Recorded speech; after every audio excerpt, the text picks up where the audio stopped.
They didn't have to put that on bass. So screw that guy. He's good at everything.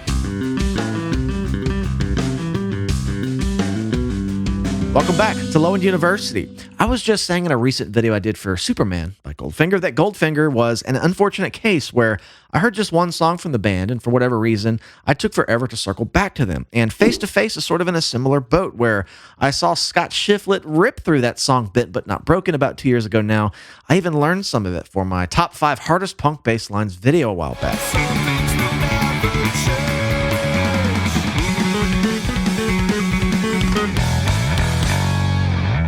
But other than that, I've not heard anything else from the Scott Shiflett era of the band. So going back and reviewing some old comments, I had a lot of requests for this song, Walk the Walk, which is from Scott's very first album with the band. It was their self-titled album released in 1996, and Scott is actually credited as a writer for this track. Off we go.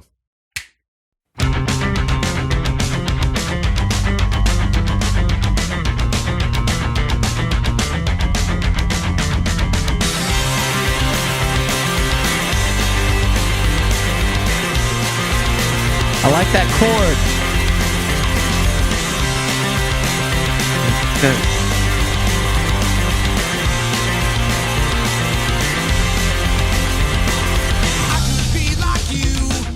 Hell yeah. I mean, what can you say about bass intros like this? They didn't have to put that on bass. That's such a guitar-like part. And I've now come to learn he's like a killer guitar player as well. He shreds. Some of the members over on Patreon have talked a lot about it, posted some clips of him playing live.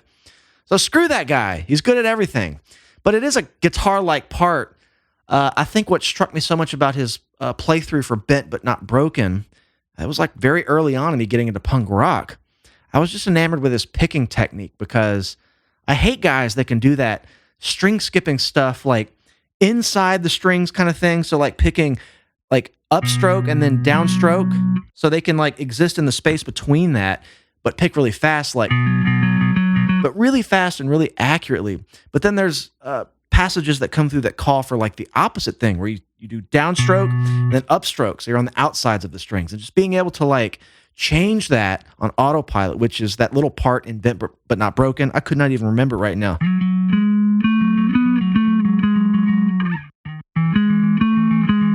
That was like 2 years ago. Nonetheless, when you watch him play it, that seamless switching and picking was just all like on autopilot. It was so cool to watch. So hearing this bass intro here, there's a lot of that going on, and it sounds more than just one string adjacent to another. It sounds like a lot of octaves type of thing. Let me go back and hear it. The third chord of this progression is really nice. Let me hear this again. C. Yeah. B flat. That's very neat. So you almost think it's do the 1, 5, 6, 4 thing. A minor, that's that poppy progression, right? They took it an extra step and made it B flat. B flat goes out of the key of C. It's the flat 7 that's borrowed from C minor, parallel minor.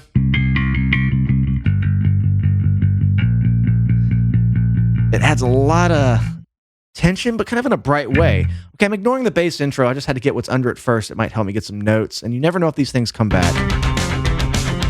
Okay. And C. Yeah, see, getting the progression helps.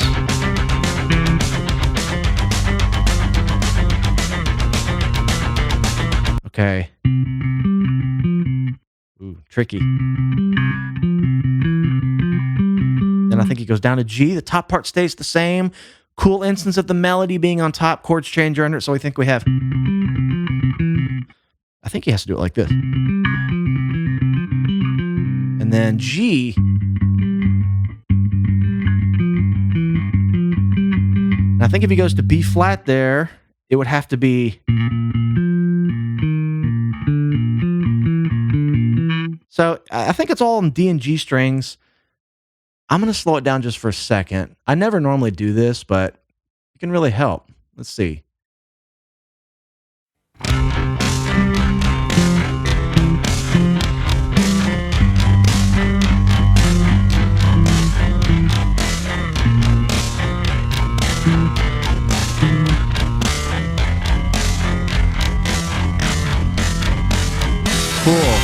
It's not as repetitive as I think. The pattern changes a little bit. I don't want to bore you guys with sitting here at half speed. Sounds like shit to listen to a song that way.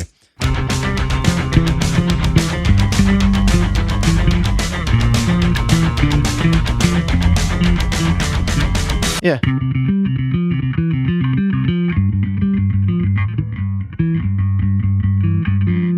Changes there, then B flat down to F. Cool. Who knows if it'll come back? I don't know. I hope it does.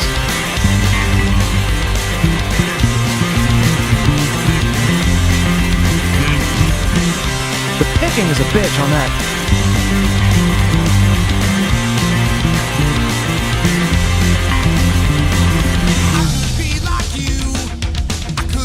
Good first stab. Ooh. Okay, not to stop already and point something else out. I'm sorry. This is really cool. It's palm muted, like between fifth intervals. You hear a pitch happening, but there's a lot of overtones in it because it's like percussive. And with no other harmonic content happening under that first verse entry, it gives it a really cool setup. Right here. It's kind of like weird sounding. I like that. Okay.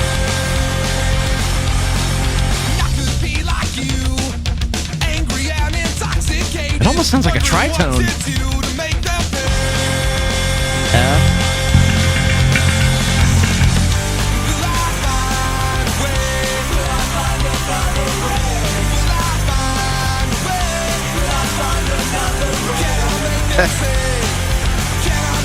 Great backup stuff, like repeating it, but like with its own new melody.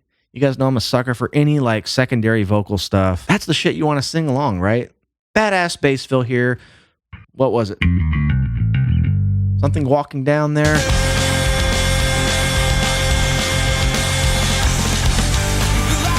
Next time. Yeah.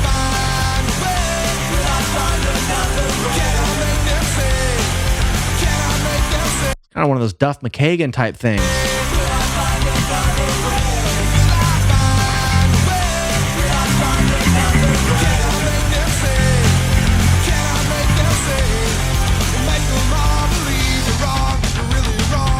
Nice bass tone.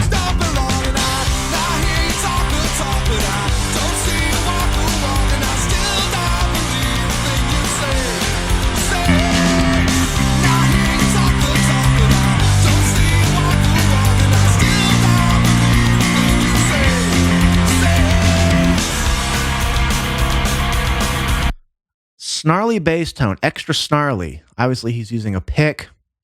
And, you know, my favorite part about having this bomber bass, I'm like a broken record. You guys got to go follow them. Joe from Lagwagon, he's got a guy, Tanner Leeser. They're building basses. I'm so happy with it, mainly because I have a bassist that almost can get there with a lot of EQ adjustments, but you know, the clips I've seen of Scott, it's been a jazz bass or it's been a P bass. It's been something classic, Fender P or J kind of thing. So great thing about this bass, I got the P and the J. I can control independently, but I think I'm kind of right in the ballpark. It sounds more like a jazz bass just from the snarl. With EQ, sometimes I come into these videos and like I wouldn't really change anything. I might take out a little bit of treble. These strings are kind of new. And I might even scoop a tad, but put a little low mid back. You just don't want that really harsh pick attack. It's just got a smoothness about it. I wouldn't even turn on the drive channel or anything. So yeah, it's a little more, more in the ballpark. It takes some of the unwanted parts you get playing with a pick, but puts a little of that punch back in the low end, so you get some separation. Low mids are like your friend. There's rarely a case where they don't help if you're trying to really get that separation in the bottom end. So I might put a little bit of that back in and take off some treble so it's not scrapey and...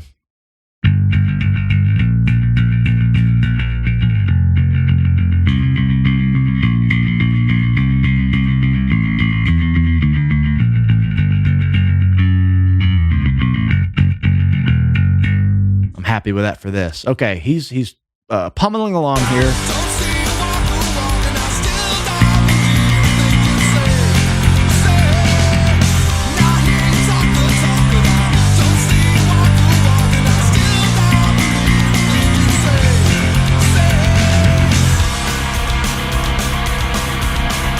Dominant 7. That's kind of cool. We hadn't heard that chord yet. Dominant chord. So it's got the B flat and the C, but we've had the B flat in the chord progression that I pointed out was weird, so it makes that dominant chord almost sound more natural. I don't think it resolves here, though, because it wants to go down to F. What do they do here?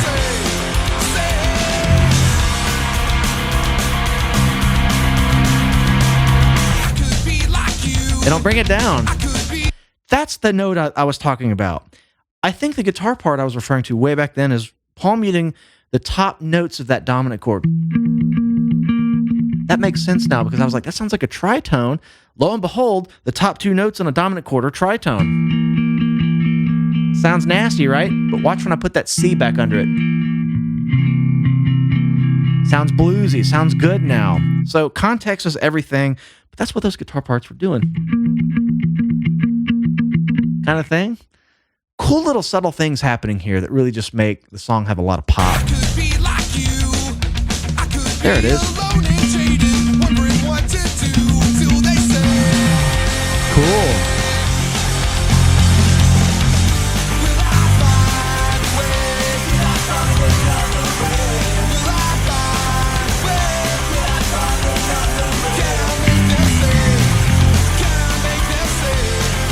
Little gurgles happening there. I hear him start them. Kind of sounds like that.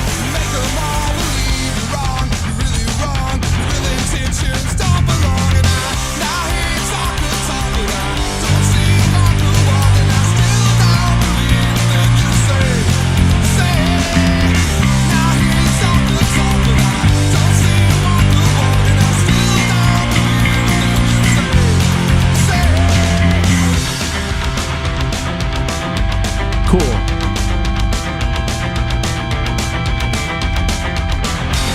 Oh, it's so tight. What was behind it in the intro? Was it the guitar part doing the same thing? Okay, 1 second. Okay. I guess there's one extra guitar layer here that just made it extra crispy to me. I'm not going to attempt that with a pick because it's not just alternating. Your picking's going to get thrown off. That's what I was talking about, him being able to just seamlessly, or any pick player. Screw all you guys who can do this. I haven't put in the work yet. I could pick a little bit, always a finger player, but it's these kinds of lines that are going to challenge me. And when I learned the bent but not broken part, that kicked my ass for a while for those reasons. So it's those kinds of lines there. Doing that fast because I'm on the insides of the string. That's a tough thing to get cleanly.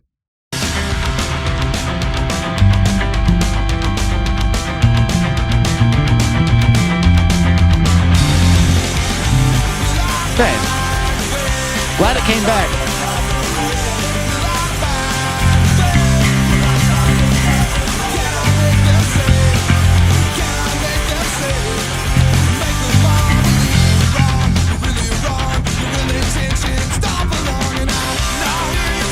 I heard that last time, it almost got away from me. I think do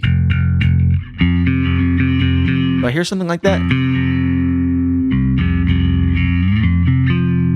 This little chord thrown in.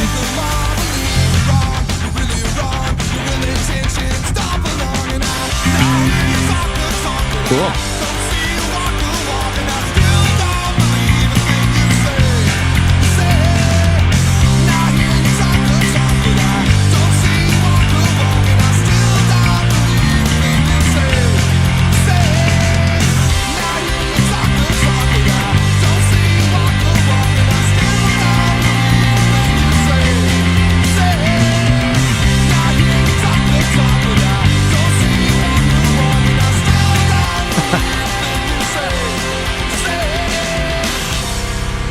Ooh.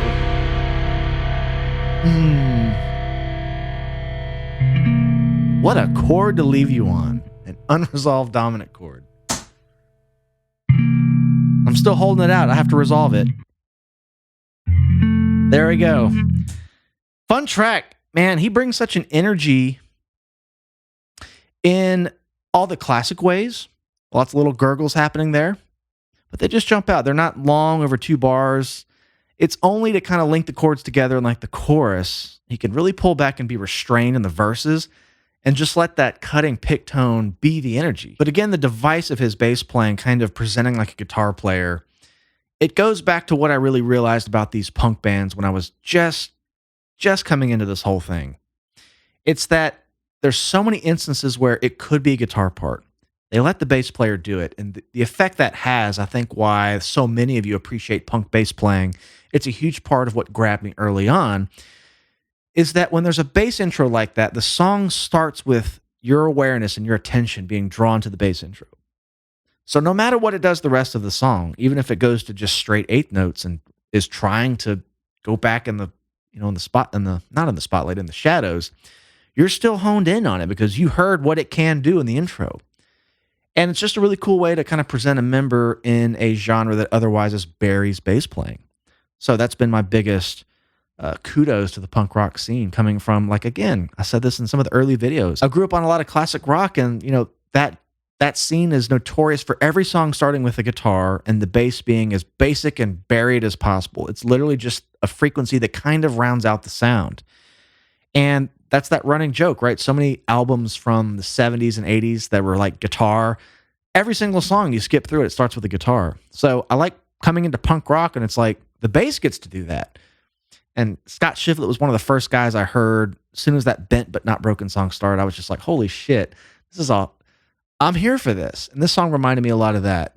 So yeah, I got to hear a full Face-to-Face album. I have not heard much from them yet. Just this, the third song I've heard, the second with Scott. The first was Disconnected, Matt Riddle, who's playing I Love, no use for a name. But there's a lot of bands I've only really scratched the surface with, and Face-to-Face is one of them. So thank you guys for hanging out with me today. I'm sure we're going to do a full Face-to-Face album breakdown on Patreon. Come support the channel. It's the best way. I do bass lessons, music theory lessons. We do full albums every month, like I said. And a great community. Doing live streaming now over there too. Should be a lot of fun. Make sure you subscribe to the channel, like the video, hit the bell notification. I love you all. We'll see you in the next one.